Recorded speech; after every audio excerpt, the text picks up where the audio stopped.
zvikasashamisa asi mwari pedze voti ndakaromba gona ndinoridi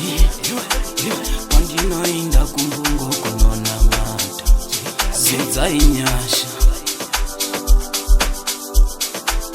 pandinoinda kumasore tigere murenje tenzizo dzainyasha pandinozvinyima kuzvinyimira zita renyu tenzizo dzainyasha iwe uyagona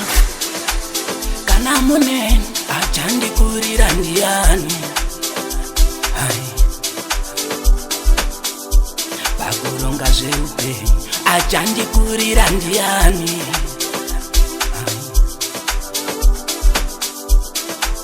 kana muneni achandikurira ndiani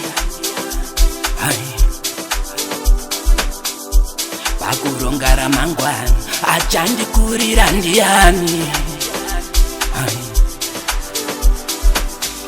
ava vanhu vanoda kutonga zveupenyu hwangu vanoda kutonga ndigoita kuda kwavo manje hazvigone vanoda kutonga ava vanhu vanoda kuona zveupenyu hwangu vanoda kuona pasi pezuva ndigoita kuda kwavo hazvigone vanoda kuona ava vanhu vanoda kutonga zveupenyu hwangu vanoda kutonga ndina Jesu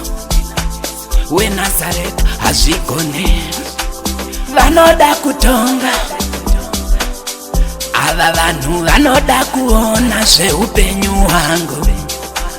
vanoda kuona ndigoita kuda kwavo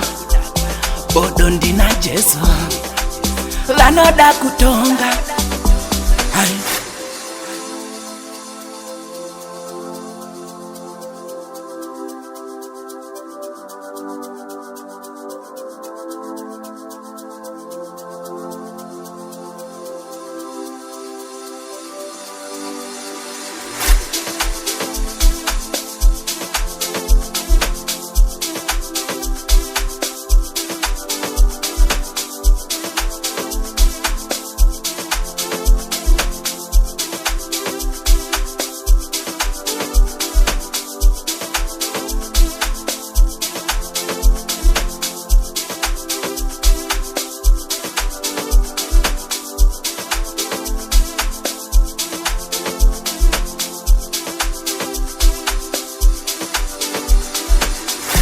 ava vanhu vanoda kutonga zveupenyu hwangu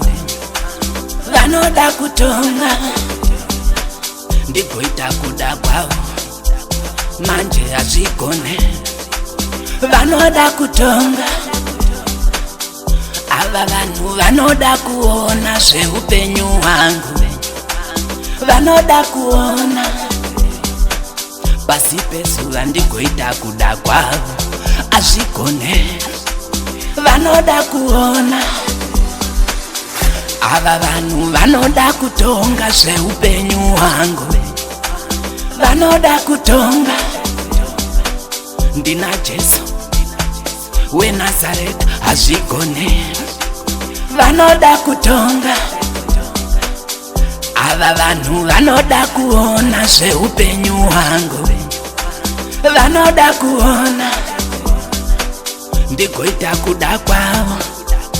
bodo ndina Jesu vanoda kutonga